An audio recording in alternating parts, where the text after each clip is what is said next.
তো hello' guys, মই কদালৰ গছপুলি লৈ আহিছোঁ। পিছে পিছে মোৰ মানুহজনে বস্তা গছপুলি লৈ আহিছে।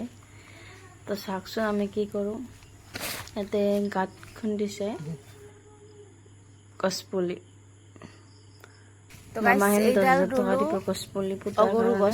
তো আমি বহুত কষ্ট কৰি গছপুলি পুতিছোঁ।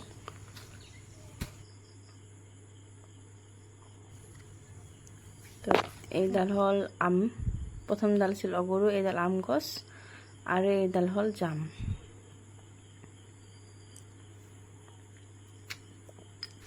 তো গাছ পুলি পুতিলেতো নহ'ব না, তাৰ কাৰণে সুৰক্ষা কৱচ বনাব লাগিব। তো আমি সুৰক্ষা কৱচ বনাম এতিয়া।